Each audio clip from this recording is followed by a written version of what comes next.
하나님 말씀 보겠습니다. 하나님 말씀은 갈라디아서 4장 4절에서 6절입니다. 갈라디아서 4장 4절에서 6절입니다.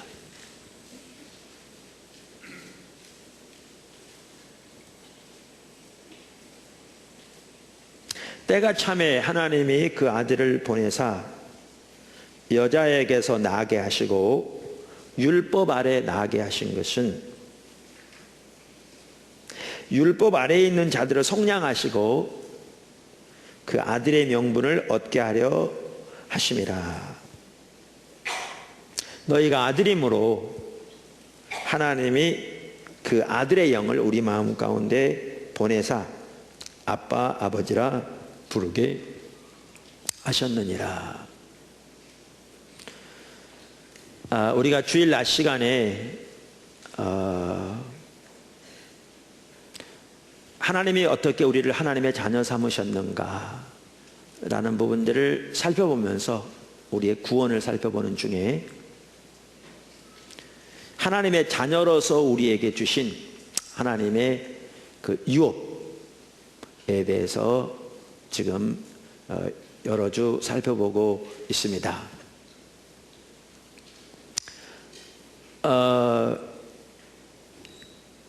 오늘은 하나님의 그 유업 중에서 가장 소중한 유업 중에 하나라고 볼 수 있는 성령에 대해 살펴보겠습니다. 하나님의 유업으로서의 성령. 사실 성령님은 하나님의 영이시죠. 또 한편으로는 성경에 보면 그리스도의 영이라고 말하고 있고요. 그분은 하나님의 본체십니다. 그런데 하나님께서 자녀인 우리들에게 주시는 가장 큰 유업 중에 하나가 바로 하나님의 성령이십니다. 하나님의 영이시죠. 이 하나님의 유업은 가장 귀한 유업이라고 할 수 있습니다. 왜냐하면 하나님이 우리에게 주신 유업이 그것이 무엇이든지 성령으로 가능하기 때문에 그렇습니다. 그러니까 하나님의 자녀로서 우리에게 주신 유업 중 가장 소중한 한 가지가 하나님과 친밀한 교제다. 우리가 이미 살펴보았습니다. 특별히 하나님을 아바 아버지라 부르게 하셨다고 성경은 말하고 있는데 그 아바라는 용어 속에 담긴 의미를 살펴보면서 그 부분을 살펴보았습니다. 그런데 하나님께 친밀한 교제요 성령으로만 가능합니다. 하나님께서 하나님의 자녀에게 주신 유업 중 하나로서 열방을 주셨고 또 아버지 하나님의 일에 동참할 수 있는 특권을 주셨고 또 하나님께서 지난주에는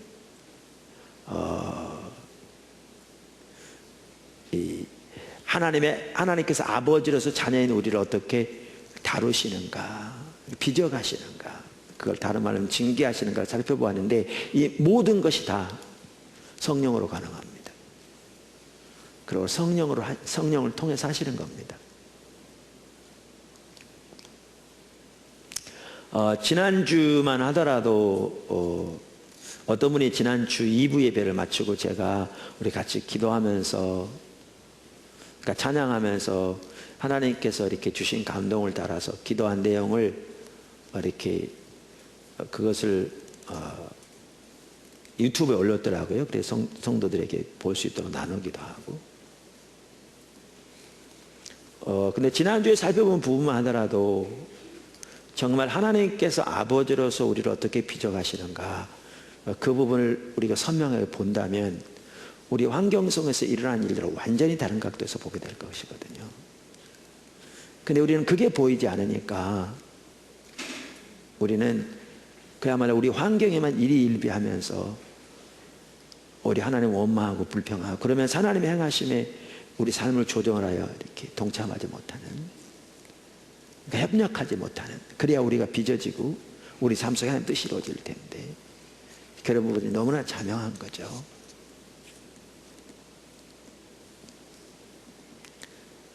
이번 목회자 금식기도에 지난주에 세문교성교에 있었는데 참여하신 한 사모님께서 그 부분이 자꾸 생각나게 하신다고 그러면서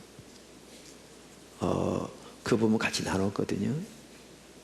근데 그 부분만 가지고는 몰라요. 지난주 2부 예배 설교 전체를 들으시고 그 내용을 보아야 하나님의 행하심이 보이죠, 우리 삶 속에. 근데 그만큼 때로는 목회자들도 우리 삶 속에 행하신 하나님의 그 일을 보지 못하기 쉽다 그 얘기죠. 다루시는 손길만 하더라도. 근데 이것을 깨닫게 하시는 것도 성령이 하시고요, 이것을 우리에게 이루어 가시는 것도, 우리를 빚어 가시는 것도 성령이 하시고요. 그러니까 하나님께서 우리에게 주신 유업의 가장 소중한 유업이 성령이라고 할 수 있습니다. 성경에 보면 조금 이따 말씀드릴 텐데 유업의 하나의 핵심이 하늘나라죠. 부활의 몸, 이건 이제 다음에 살펴볼 거거든요.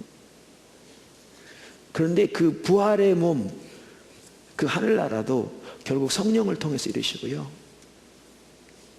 성령은 우리에게 주신 게 다가올 그 승리에 대한 보증으로 주셨다고 성경은 반복적으로 말하고 있거든요.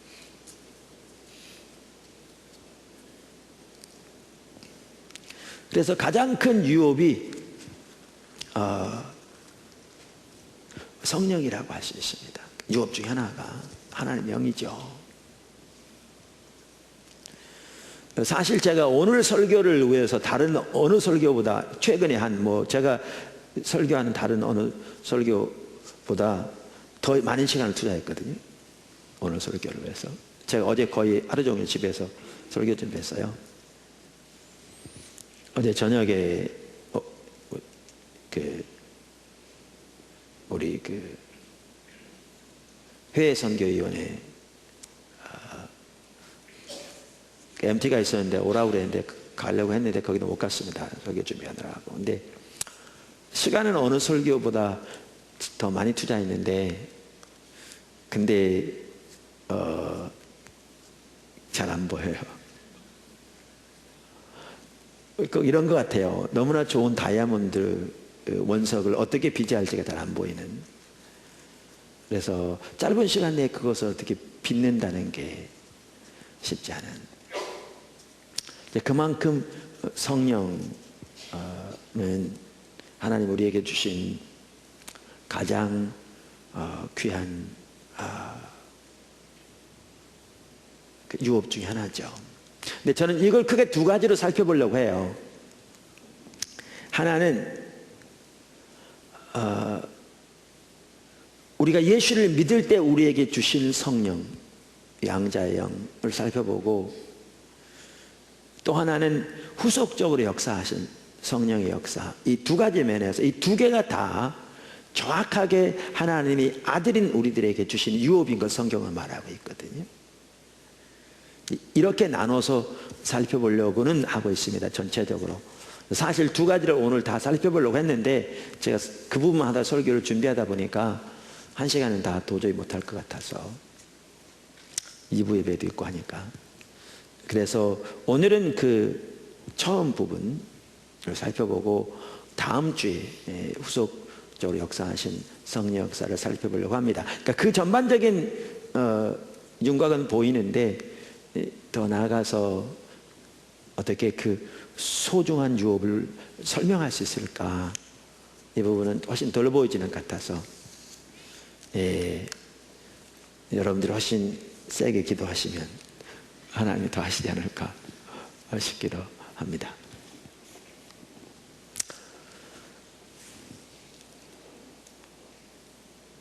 오늘 부분은 일부는 지난번 하나님께서 어떻게 우리를 자녀 삼으셨는가 살펴볼 때 살펴보았습니다. 그래서 몇 구절들을 토대로 5가지를 살펴봤잖아요. 예수 그리스도 안에서 믿음으로 말미암아 우리가 다 하나님의 자녀가 되었다. 그러면서 하나님이 우리에게 성령을 주셨고 우리를 하나님의 상속자로 삼으셨다라는 부분들을 살펴보았습니다.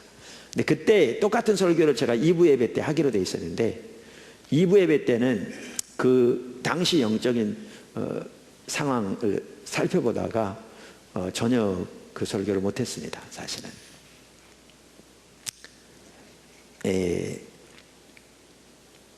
그래서 오늘 그 부분을 살펴보면서 지난번에 살펴보았던 부분들을 일부 같이 살펴보고 추가로 다른 부분들을 살펴보고자 합니다. 첫째, 하나님은 우리에게 양자의 영을 주셨습니다. 하나님은 우리에게 양자의 영을 주셨습니다.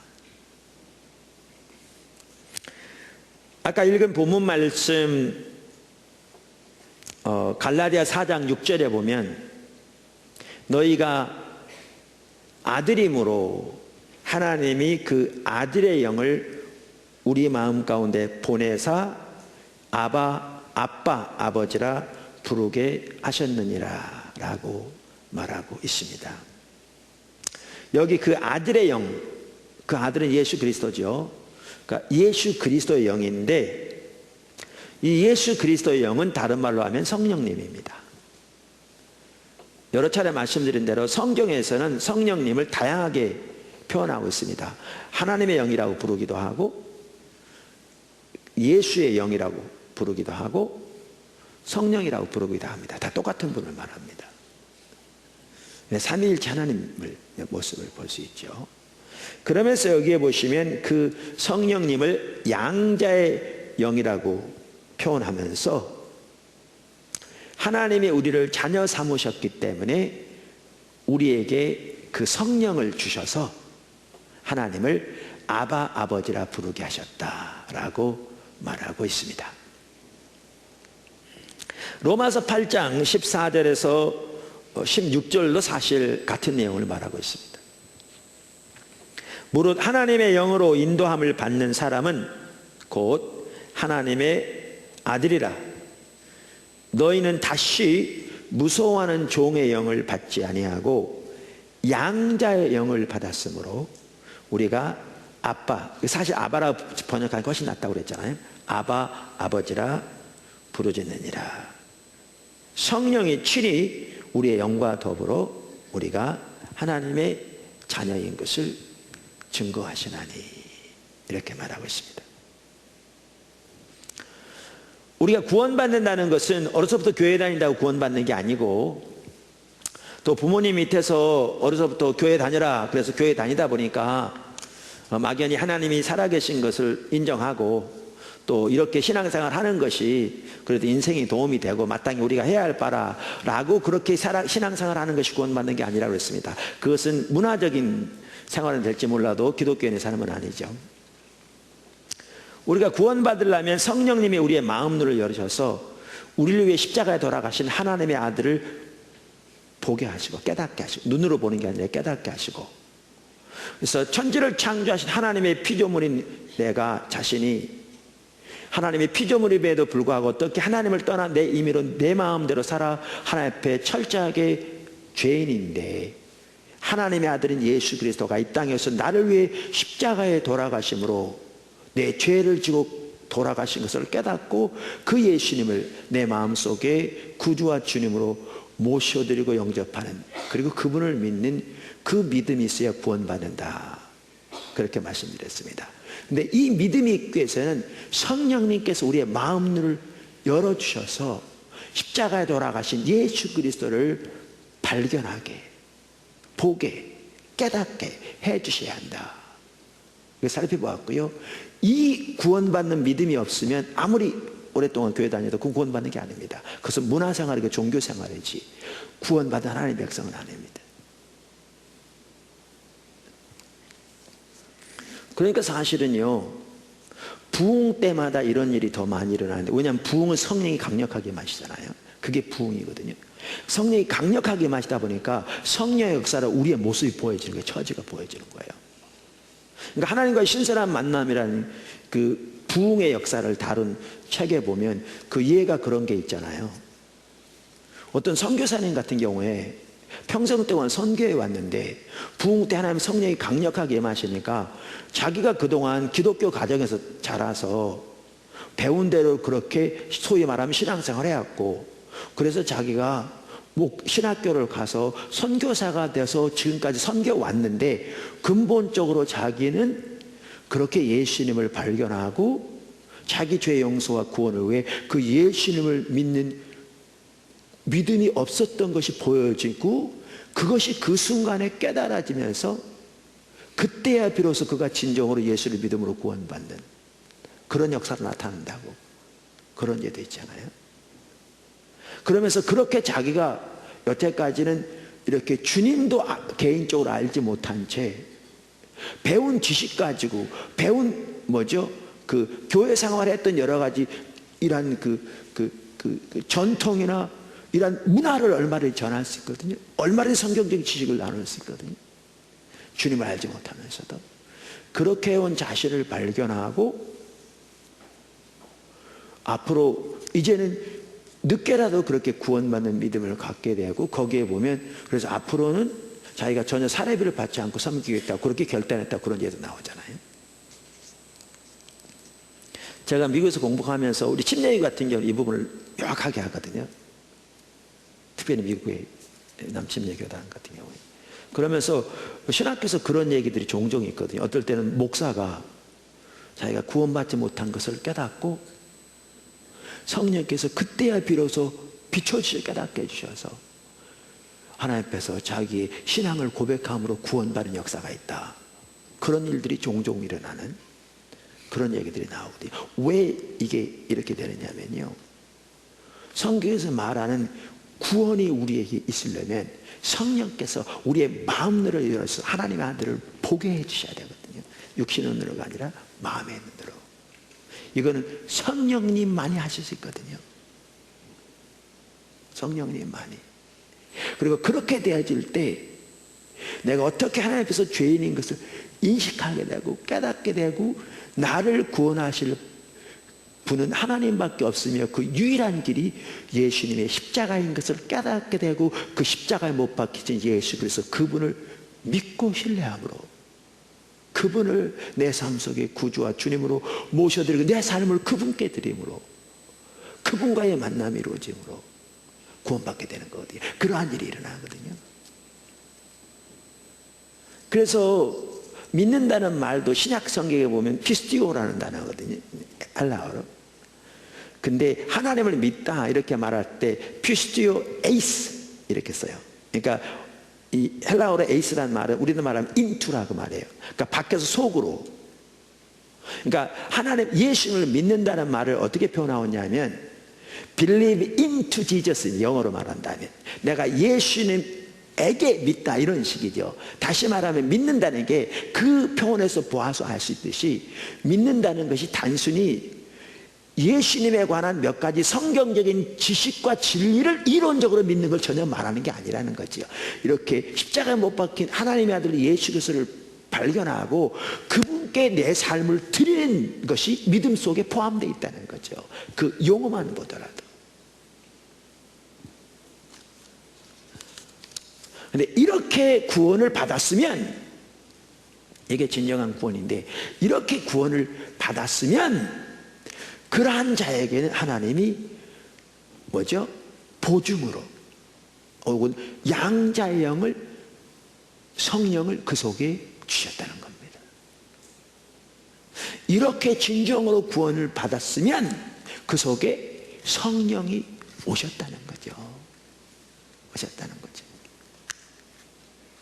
그래서 요한일서만 하더라도 구원을 진정으로 받은 사람이 에게 반드시 나타나야 할 열매에 대해서 말하면서, 우리가 이미 살펴본 대로 말하면서, 우리가 하나님을 안다 하면서 이러한 열매가 전혀 나타나지 않으면 그것은 전혀 하나님을 알지 못하는 자라. 그러니까 믿는다는 말을 다른 말로 하나님을 안다고 표현하고 있잖아요. 왜냐하면 우리의 신앙이 하나님과의 개인적인 교제니까. 그러면서 왜 이 열매가 전혀 안 나타나면 하나님을 안다는 말이 사실 수 없다고 말하냐면, 그 속에 성령이 계시기 때문에, 성령님이 계시면 열매가 항상 우리 삶 속에 날마다 충만하지 않을지 몰라도 반드시 이러한 열매들이 나타나게 돼 있다. 그게 요한일서 전체가 말하고 있는 바거든요. 말하고 있는 바거든요. 이처럼 우리가 진정으로 구원을 받았다면, 그리고 그 역사는 오직 성령으로만 가능합니다. 그래서 예수님께서 니고데모에게, 우리가 앞으로 살펴보겠지만, 네가 성령으로 거듭나지 않으면 하늘나라를 볼 수도 들어갈 수도 없다고 말했죠. 니고데모가 누굽니까? 바리새인 중에 한 사람이고요. 그 당시 뭐죠? 공회원 중에 한 사람입니다. 여러분, 바리새인이 어떤 사람인지 아시죠? 정말 훌륭한 종교인이었습니다. 근데 전혀 거듭나지 않았다는 거죠. 왜? 그거 가지고 거듭날 수 없습니다. 그리고 거듭나는 것은 오직 성령으로 거듭난다고 말하고 있죠. 왜? 성령께서 우리의 마음을 열어 그 일을 하셔야 구원이 가능하기 때문에 그렇습니다. 근데 이렇게 진정한 구원을 받은 사람은 이게 성령의 역사로 되어질 뿐만 아니라 성령님이 우리 속에 와 계시는 겁니다. 하나님이 자녀에게 유업으로 성령을 주시는 것이죠. 성령을 주시는 것이죠.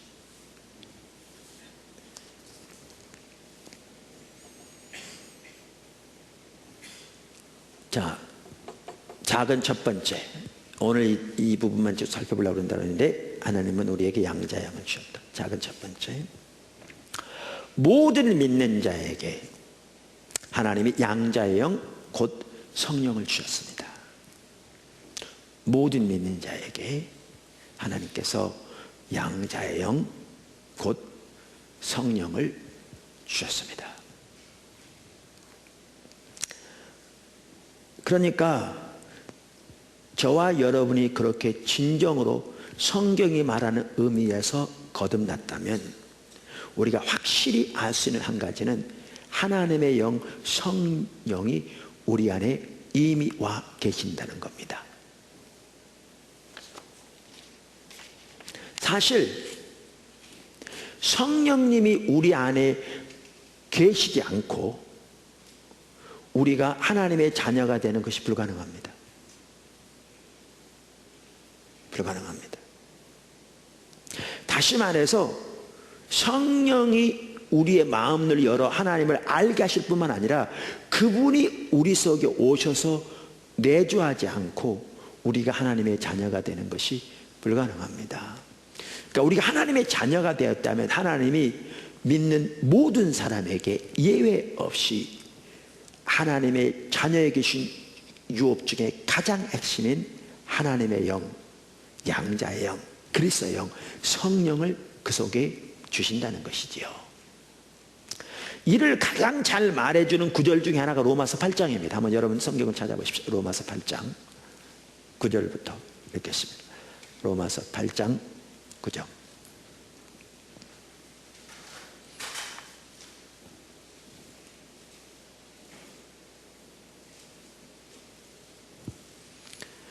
만일 너희 속에 하나님의 영이 거하시면, 어떻게 해요? 만약 너희 속에 뭐가 거하시면? 하나님의 영이 거하시면. 여기 하나님의 영은 누구를 가리켜요? 성령을 가리킵니다. 하나님의 영이 거하시면 너희가 육신에 있지 아니하고 영에 있나니, 누구든지 그리스도의 영이 없으면 그리스도의 사람이 아니니라. 그 속에 그리스도의 영을 가지고 있지 않고 그리스도의 사람이 될 수 있다고요? 없다고요? 없다고요. 또 그리스도께서 너희 안에 거하시면 몸은 죄로 말미암아 죽은 것이나 영은 의로 말미암아 살아있는 것이니라. 자, 여기 보시면 그리스도의 영이 우리 안에 없으면 그리스도의 사람이 아니라, 그러면서 하나님의 영이 거하시면 우리는 영에 속해 있다. 자, 그러면서 하나님의 영, 그리스도의 영 이렇게 말한 다음에 그 다음에 또 뭐가 우리 안에 거하시면 그랬죠? 그리스도가 우리 안에 계시면, 이게 다 같은 걸 의미합니다. 하나님의 영과 그리스도의 영 같은 걸 의미한다고 그랬죠. 여러분 보세요. 우리 흔히 말하잖아요. 우리가 예수를 믿으면 누가 우리 속에 와서 거하시죠? 예수님이. 근데 예수님이 어떻게 우리 안에 거하시죠? 예수님이 부활하신 몸을 가지고 지금 어디 계십니까? 하나님 보좌 우편에 앉아 계십니다. 근데 그분이 어떻게 우리 속에 와서 거하십니까? 예수님이 우리 속에 거하신다는 말은 그리스도의 영인 성령이 우리 속에 거하신다는 말과 같은 말입니다. 성령이. 그래서 이 구절을 보아도 명백하게 알 수 있듯이 여기 보시면 하나님의 영이라고 성령을 불렀다가 그것을 그리스도의 영이라고 불렀다가 그러면서 그 성령이 우리 속에 거하지 않으면 우리는 그리스도의 사람이 아니라고 표현하면서 그걸 다른 말로 표현하기를 그리스도가 우리 안에 거하시면 우리의 죽을 몸을 주님이 살리시리라고, 하나님이 살리시리라고 말하고 있습니다. 그래서 이 구절을 보아도 알 수 있듯이 우리가 아까 제가 말씀드린 대로 진정한 의미에서 우리가 거듭났으면 그 자체가 성령의 역사가 아니고는 불가능할 뿐만 아니라 우리가 진정한 의미에서 거듭났으면 하나님의 영, 양자의 영인 혹은 그리스도의 영인 성령께서 우리 안에 와 계신 것을 명백하게 볼 수 있습니다. 성령님이 우리 안에 와 계셔서 거주하지 않으면서 우리가 그리스도의 사람이 될 수 없다 그 말이죠. 나중에 나오겠지만 이 성령이야말로 우리가 앞으로 얻게 될 부활의 몸, 더 나아가 영원한 하늘나라에 대한 보증입니다. 바꿔 말하면 성령이 우리 속에 거하지 않으면 이 모든 것들이 가능하지 않습니다. 이 모든 것들이 가능하지 않습니다. 이 모든 것들이 가능케 할 분이 성령일 뿐만 아니라 그에 대한 보증으로 하나님이 성령을 우리에게 주셨습니다. 그래서 이러한 여러 가지 성경 구절들을 볼 때 우리가 명백하게 볼 수 있는 게 뭐냐 하면 우리가 성경이 말하는 진정한 의미에서 거듭났으면, 다른 말로 하면 구원받았으면 하나님의 아들인 우리들에게 양자의 영 성령을 유업으로 주셔서 우리 안에 거주하게 하신다, 내주하게 하신다 그 말입니다. 이건 너무나 놀라운 사실입니다. 제가 아까 말씀드린 게 이 엄청난 사실을 어떻게 표현할지, 어떻게 그것을 다룰지 그게 보이지 않는다 그 말이죠. 엄청난 내용입니다. 지금도 그런 사람들이 있습니다만 일부에서는 특별히 성령도와 관련해서 이렇게 가르치는 사람들이 있었습니다. 우리가 예수를 믿게 되는 건 성령의 역사로 되어진다. 맞다. 성령이 없으면 거듭나지 못한다. 그러나 이것은 성령님이 역사하셔서 우리가 거듭나도록 도우실 뿐이지 성령님이 우리 속에 오셔서 내주하시는 것은 나중에 추가로 되어지는 것이다. 구원과는 별개로 나중에 추가로 되어지는 것이다. 그리고 이렇게 성령을 받은 것의 증거는 방언이다. 이렇게 가르치는 사람들이 있었습니다. 주로 오순절 계통에서 그렇게 가르쳐 왔는데요. 지금도 그렇게 가르치는 사람도 있습니다. 근데 그 기적의 은사는 오늘날에도 있는가라고 번역된 책, 아주 성령님과 관련해서 귀한 책이거든요. 여기에 보면 기적적인 은사들도 오늘날도 함께 하는가, 이것에 대해서 일부는 끝났다 그러고 일부는 오늘날도 함께 한다 그러면서 여기에서 각 신학적으로 네 방면에서 그 주장을 하는 사람들, 대표적인 학자들을 모아서 서로 변론하는 책이거든요. 근데 여기에서 오순절하고 은사주의 약간 다르긴 하지만 묶어서 오순절 은사주의를 대표해서 더글라스 오스라는 박사가 나와서 여기 참여했거든요. 아까 말한 대로 성령을 예수를 믿는 다음에 추가로 받는 것이다. 그 말은 성령을 받기 전까지 성도들은 예수 성령으로 구원을 받았을지 모르지만 아직 성령님이 그 속에 오셔서 내주하는 것은 아니다, 이렇게 주장하는 거거든요.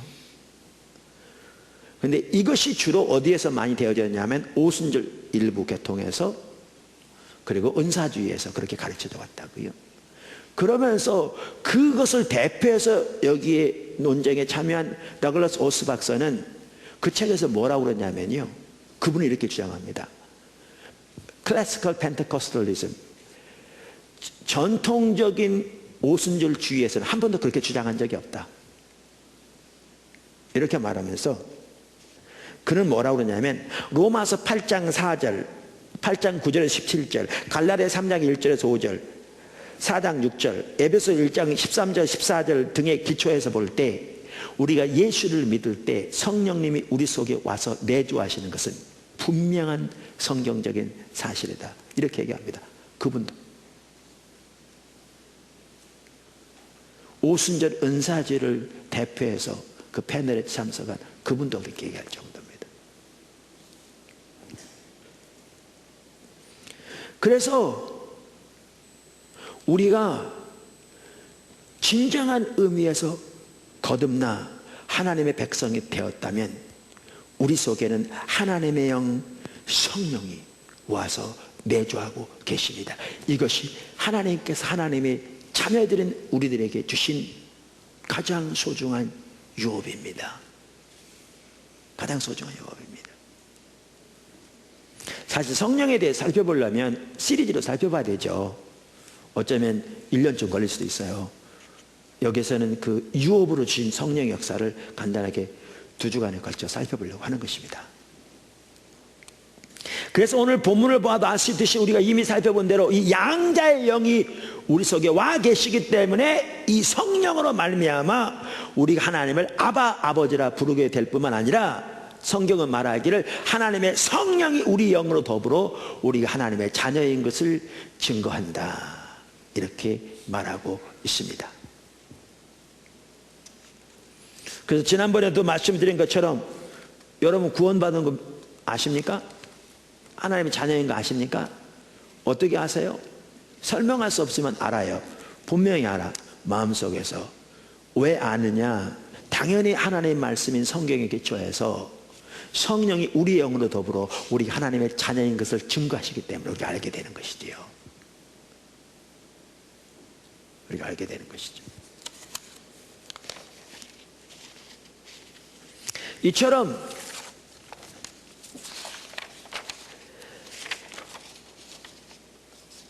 모든 믿는 자에게 하나님은 양자의 영 성령님을 주셨습니다. 성령님을 주셨습니다. 두 번째, 작은 두 번째입니다.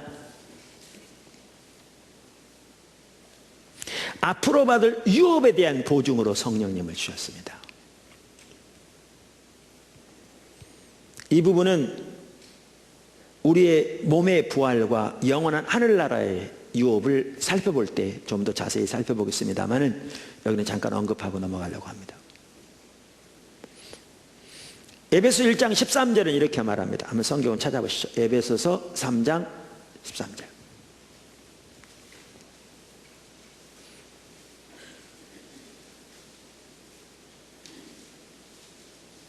에베소 3장 13절.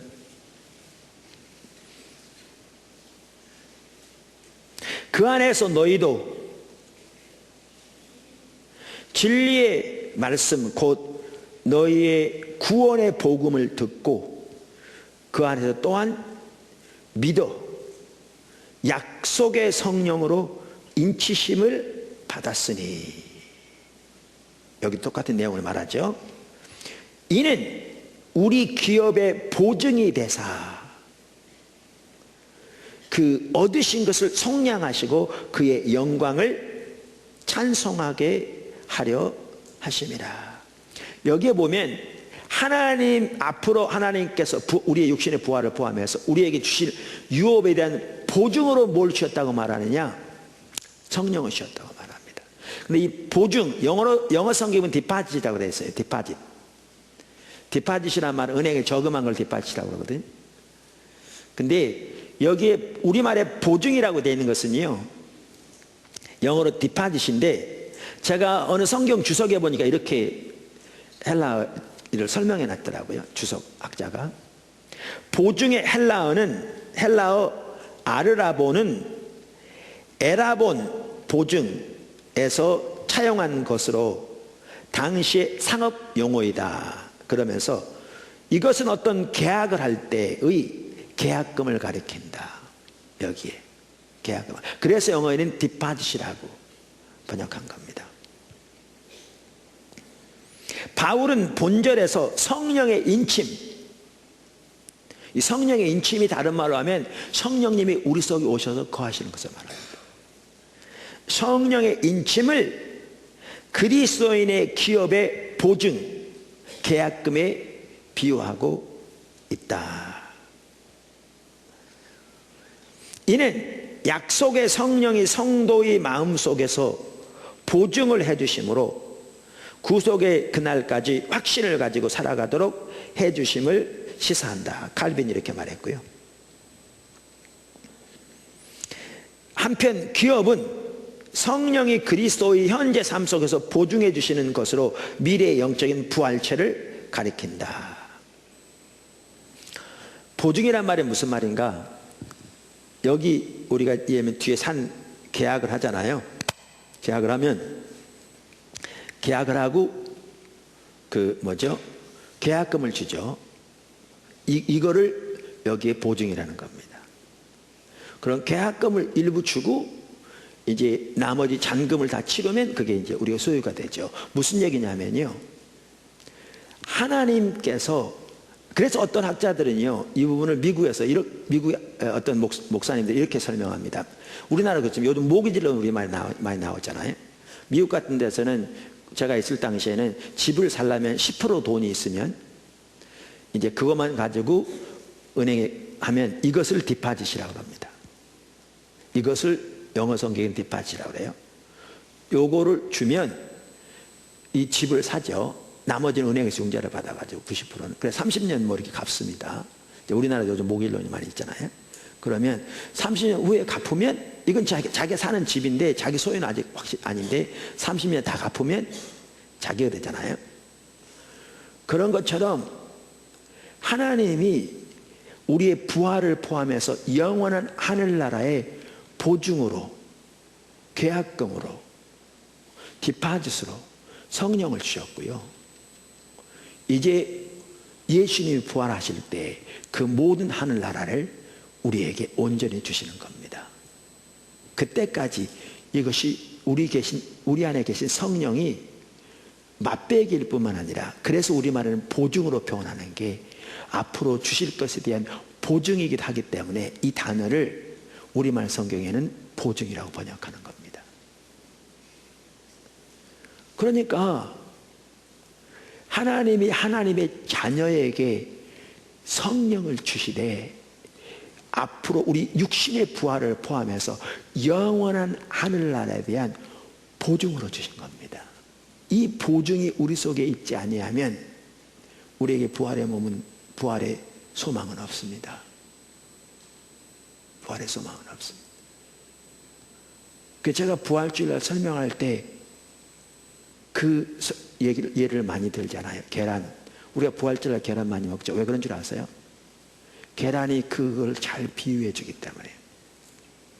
계란은 유정란과 무정란이 있거든요. 겉으로 봐서 몰라요. 맛을 보고 압니까 여러분? 유정란과 무정란?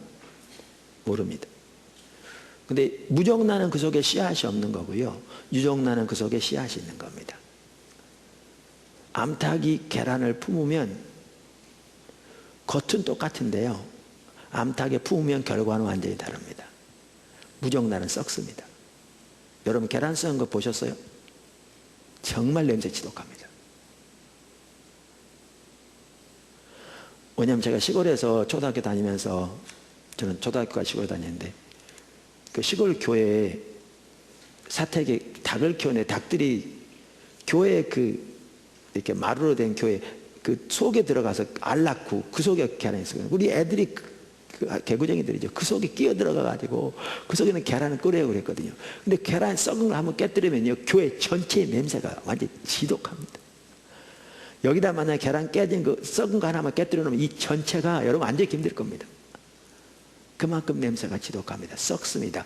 근데 유정란은 암탉에 품으면 병아리가 나옵니다. 달걀하고 병아리는 전혀 다른 형태입니다. 근데 왜 그렇게 나오냐면 그 속에 있는 씨앗의 형태를 따라 병아리가 나옵니다. 이것을 고린도서 15장에서 우리가 부활장이라고 말하는 그 장에서 씨앗의 형태를 따라 나오는 것처럼 우리도 부활의 몸을 갖게 될 거라고 말하는데, 왜 부활의 몸을 갖게 될 거냐? 요한일서가 말한 것처럼 우리 안에는 하나님의 씨앗이 있기 때문에 그렇습니다. 즉 성령.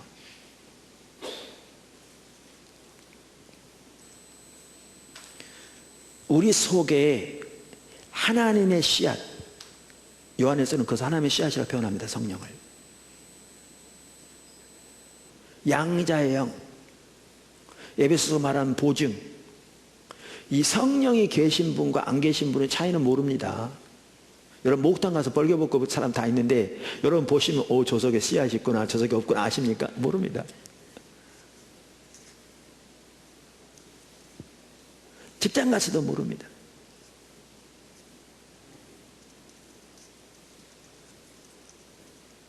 시장 가서도 모르고 학교 가서도 몰라요.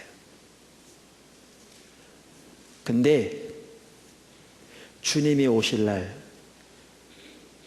우리가 하나님 앞에 설 때 또는 우리 속에 하나님의 씨앗 성령이 있는 사람과 하나님의 씨앗 성령이 없는 사람은 근본적으로 달라질 겁니다.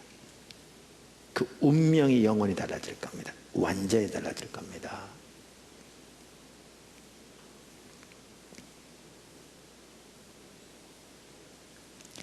그 부활의 유업이 영원한 하늘나라가 우리 때문에 주어지는 게 아니고요, 십자가의 공로 때문에 능력으로 되어지는 것이고요, 우리 속에 있는 하나님의 영 성령에 의해 되어지는 겁니다. 그래서 성경은 뭐라고 말하고 있는가? 하나님이 모든 믿는 자에게, 다시 말하면 하나님께서 성령을 통해 진정으로 구원하신 모든 하나님의 백성에게 양자영을 주시되 성령을 주시되 그 하늘나라에 대한 보증으로 주셨다, 이렇게 말하고 있습니다. 보증으로 주셨다.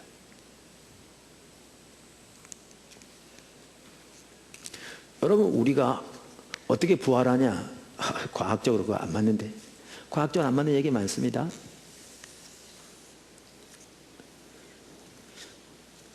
우리 주변에 하나님께서 하시면 과학적으로 안 맞는 얘기 얼마든지 많이 일어납니다. 일어난 것도 많이 봤고요. 우리가 어떻게 부활할 건지 모릅니다. 성경에는 예수님의 부활이 우리의 부활의 첫 열매라고 말하고 있습니다.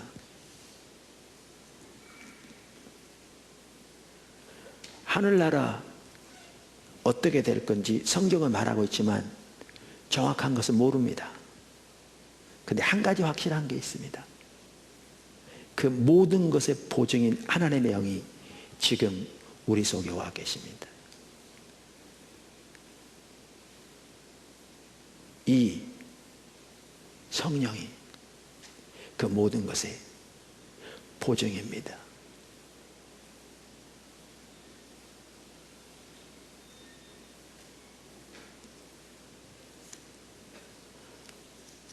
그만큼 성령은 하나님의 영, 양자영 성령은 하나님께서 자녀들인 우리들에게 주신 그만큼 소중한 하나님의 유업입니다. 하나님의 유업입니다.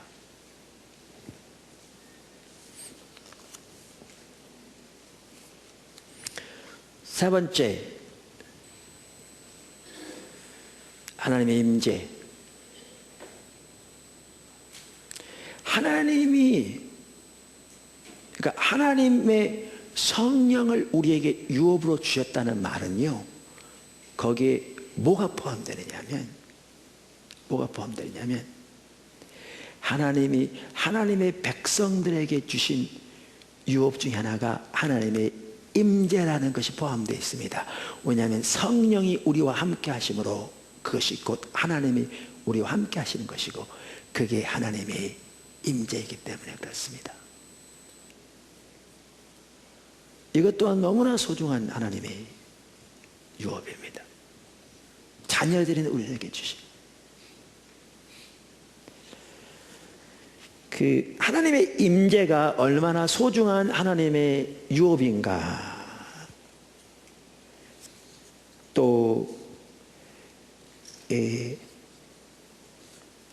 그것이 어떻게 하나님의 백성에게 주신, 하나님의 자녀에 계신 하나님의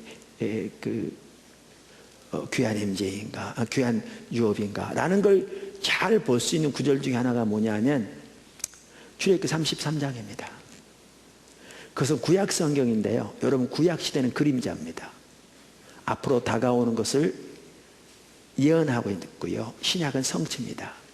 그러니까 맛보기에 불과합니다. 신약이 실체라면 구약은 그림자에 불과해요.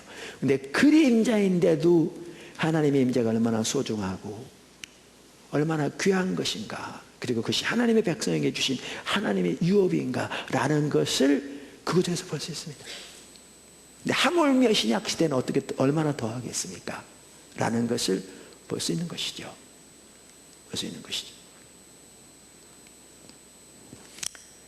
한번 보십시오. 우리가 잘 아는 내용인데요, 제가 몇 가지만 간단히 말씀드리고 마치겠습니다. 여기에서 네 가지를 간단히 언급하고 넘어가겠습니다. 첫째, 하나님의 임재는 하나님께서 실질적으로 우리와 함께 하시는 것을 말합니다. 하나님의 임재는 하나님께서 실질적으로 우리와 함께 하시는 것을 말합니다. 천지를 창조하신 만군의 여호와께서 우리와 실질적으로 함께 하신다는 말이 무슨 말이냐? 그게 하나님의 임재가 우리와 함께 하신다는 말입니다. 자, 그러면 여기 성경 보십시오. 출애굽기 33장 다 찾으셨어요? 출애굽기 33장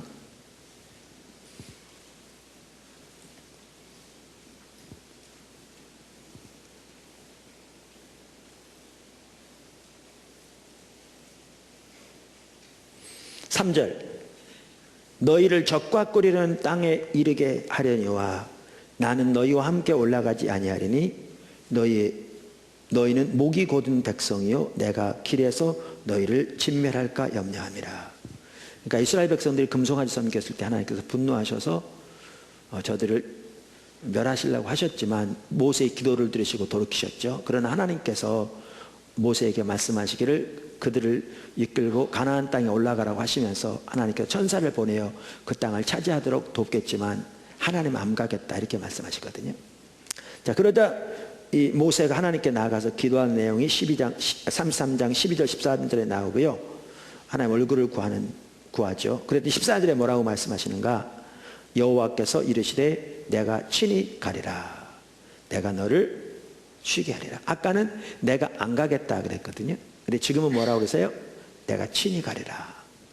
그 다음에 15절, 모세가 여호와께 아뢰되 주께서 친히 아니 가시려거든 우리를 이곳에서 올려버리지 마옵소서. 나와 주의 백성이 주의 목전에 은총을 입은 줄을 무엇으로 알리이까? 주께서 우리와 함께 동행하심으로. 여기 보면 친히 아니 가시려거든, 그러다가 주께서 우리와 동행하심으로 나와 주의 백성을 천하 만민 중에 구별하심이 아니니까. 여기 보면요, 하나님이 함께한다는 말과 하나님이 친히 함께하다는 말이 같은 의미로 쓰여졌습니다. 그러니까 여러분 그럼 이럴 수 있어요. 그 똑같은 얘기를 말 같은 소리 해야지, 당연히 주님이 함께하는 거와 주님이 친히 함께하는 게 같지 이렇게 말하죠. 문제는 우리말 번역이 이렇게 되어 있는 겁니다. 여기에 주께서 친히 함께한다는 말은요, 히브리어에 보면 내 얼굴이 너희와 함께 할 것이다 그렇게 돼 있어요. 그러니까 이 말은 다른 말로 하면 뭐냐면 내 임재가 너희와 함께 가리라 이렇게 돼 있어요. 그래서 여러분 영어 성경 들어보세요. 다 뭐라고 되어 있는지. My presence will go with you. 이렇게 되어 있어요. 그러니까 이 말은 뭐냐면 하나님이 함께 하신다는 말과 하나님의 임재가 함께 하신다는 말이 같은 뜻입니다. 여러분, 하나님의 임재가 우리와 함께 하신다는 말은요, 하나님 무소부지하세요. 온 우주 가운데 한꺼번에 계세요. 근데 동시에 하나님이 특별히 하나님의 백성, 하나님의 의도하신 곳에 그곳에 거하시며 운행하시고 역사하신, 이것을 하나님의 임재라고 그러는 거죠. 그래서 성경에서 말하는 하나님의 임재는 하나님이 실질적으로 함께 하신 것을 말해요. 그래서 하나님의 임재가 계신 곳에 하나님만이 하실 수 있는 일들이 일어나요. 왜? 그분이 친히 그곳에 함께하고 계시기 때문에. 두 번째, 하나님의 임재는 하나님 백성에게 주신 고유의 특권이에요. 그래서 16절을 보세요. 나와 주의 백성이 주의 목전에 은총 입은 줄을 무엇으로 알리까? 주께서, 다른 말은 주의 임재가 우리와 함께 행하심으로 나와 주의 백성을 천하 만민 중에 구별하심이 아니니까. 모세는 이렇게 말해요. 하나님이 하나님 임재로 우리와 동행하시는 것이 하나님이 우리를 기뻐하시는 사인일 뿐만 아니라 하나님이 우리를 안 믿는 저 이방 천하 만민 중에 구별하신 그 표시가 아닙니까? 그 말이에요. 하나님의 임재가 우리와 함께하지 않는다면 우리를 천하 만민 중에 구별하신 표시가 어디 있습니까? 그 말이에요. 다시 말하면 안 믿는 모든 이방 중에서 하나님이 하나님의 백성을 구별하여 내셨는데, 구별하신 가장 주된 핵심적인 표시가 뭐냐? 하나님이 하나님의 임재로 그들과 함께 하시는 거예요. 구약은 그림자라니까요. 그림자에 불과해요. 그때도 그랬어요. 신약은 완성이라니까요. 몸체라니까요. 그래서 신약 시대 하나님의 자녀인 우리에게 주신 하나님의 가장 핵심적인 유업 중 하나가 뭐냐? 하나님이 친히 그들과 함께 하시는 하나님의 임재예요. 그것을 위해서 하나님 성령을 보내셨다니까요. 여러분, 구약 시대는요, 하나님의 성막을 짓게 하셨잖아요. 여러분, 모세를 통해서 언약이 주어지죠. 이게 한 핵심이 뭐냐? 성막이었어요. 다윗을 통해서 언약이 주어지잖아요. 핵심이 뭐냐? 성전이었어요. 왜 그런 줄 아세요? 하나님이 그 가운데 친히 거하시면서 그 가운데 임재해 계시고 그들을 지도하시고 그들에게 말씀하시고 그들을 이끄시고 그들 가운데 역사하시고 운행하시고 이 일을 그 성전 가운데 행하시고 나타내신 거거든요. 근데 이 모든 게 다 그림자에 불과했어요. 왜냐하면 신약 성경 와보면 우리가 교회가 개개인의 성도가 하나님의 성령이 거하신 성전으로서 하나님이 우리 삶 가운데 교회 가운데 임재해 계시면서 우리 가운데서 거하시며 운행하시고 역사하시는 것이 하나님의 의도의 목적이고 그렇게 하셨기 때문에 주님의 십자가를 통해서, 그래서 이것은 그림자에 불과해요. 신약은 성취고요. 근데 그때부터 여기 보시면 하나님이 하나님의 백성을 천하 만민 중에 구별하신 그 핵심적인 표시가 뭐였느냐? 하나님의 임재였어요. 하물며 신약시대는 어떠하겠습니까? 그 모든 것이 가능하도록 하나님의 영을 보내셨다니. 그래서 우리 성전 삼으셨다니까. 작은 세 번째, 하나님의 임재의 본보기.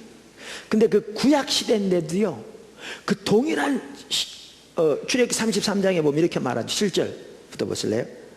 모세가 항상 장막을 취하여 진 밖에 쳐서 진과 멀리 떠나게 하고 회막이라 이름하니 여호와를 앙모하는 자는 다 진 바깥 회막으로 나아가며, 모세가 회막으로 나아갈 때 백성이 다 일어나 자기 장막문에 서서 모세가 회막에 들어가기까지 바라보며, 모세가 회막에 들어갈 때 구름 기둥이 내려 회막문에 서며 여호와께서 모세와 말씀하시니 모든 백성이 회막문에 구름 기둥이 서 있는 것을 보고 다 일어나 각기 장막문에 서서 예배하며 사람이 자기의 친구와 이야기함 같이 모세와 여호와께서는 모세와 대면하여 말씀하시며, 모세는 진으로 돌아오나 눈의 아들 젊은 수종자 여호수아는 회막을 떠나지 아니하니라.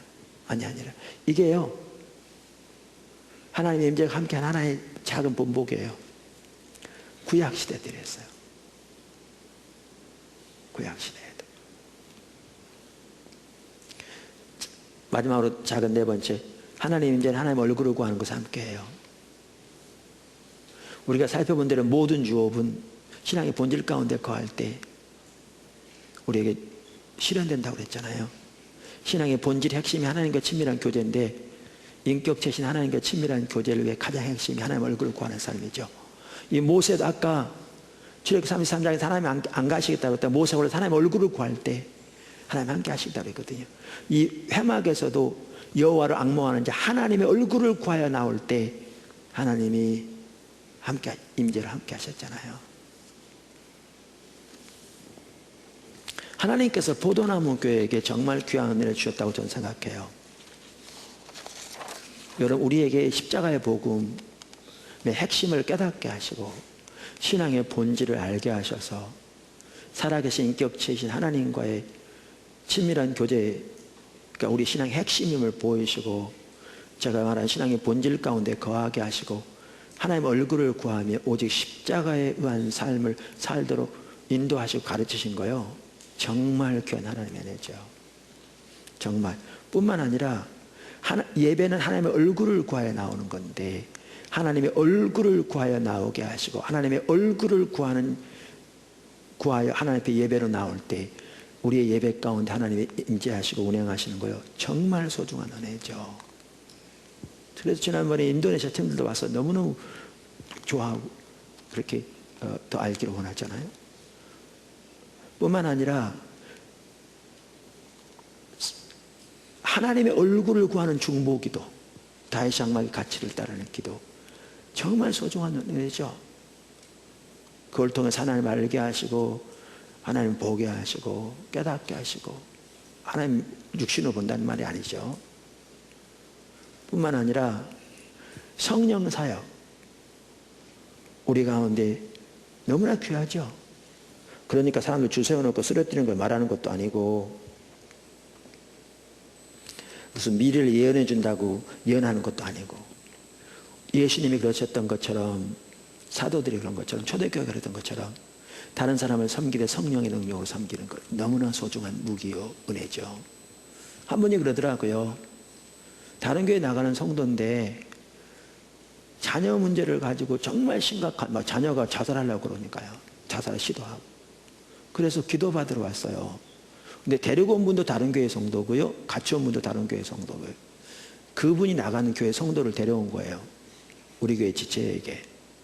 근데 기도해 준 분을 잊어먹었는데 그 데리고 온 성도가 얼마 전에 교회 와서 자기가 자녀 문제가 있을 때 와서 기도를 받았는데 하나님께서 많은 은혜를 주셨을 뿐만 아니라 그때 성령의 사역을 통해서 그에게 깨닫게 하시고 하나님께서 인도해 주신 대로 가서 자녀에게 고대로 했더니 그 자녀가 회복된 거예요. 그러니까 똑같은 자녀 문제를 당하는 그 자기 나가는 교회 성도를 데리고 기도받게 온 거예요. 기도해 준 사람은 다 잊어먹었어요. 여러분 너무나 소중한 일 아니에요?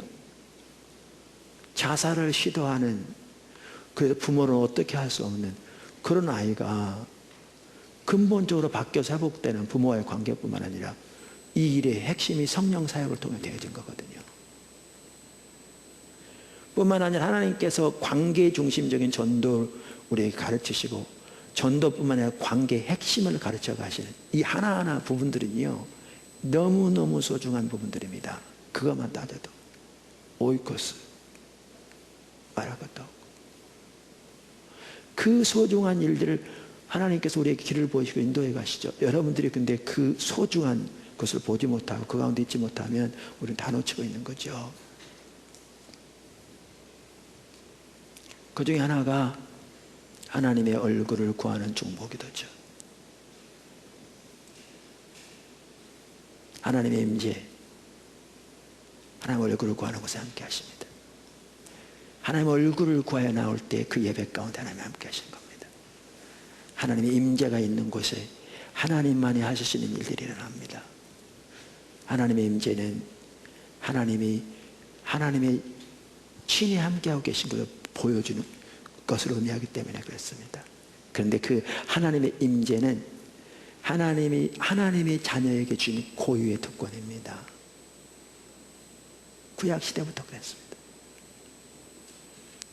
구약시대부터 특별히 성령을 우리에게 주셨습니다. 그것이 가능하게 하셨다 이렇게 말합니다. 오늘 저는 하나님께서 어떻게 우리에게 자녀인 우리들에게 하나님이 그 유업의 핵심으로 성령을 주셨는가 살펴보았습니다. 다음 주에는요, 이것뿐만 아니라 지속적인 성령의 역사도 하나님이 자녀에게 주시는 유업인 것을 성경이 명백하게 말하고 있습니다. 이 부분을 살펴볼 겁니다. 여러분의 마음 눈이 더욱 밝아져서 성령을 통해서 이 유업이 얼마나 소중한 것을 깨닫게 되고 그 성령님과 더욱 동행하는, 그분과 협력하는, 그래서 그분의 인도를 따라 순종하는, 그 하나님의 모든 유업이 우리 가운데 실현되는 그 축복 가운데 살아가기를 주님을 축원합니다. 기도하겠습니다.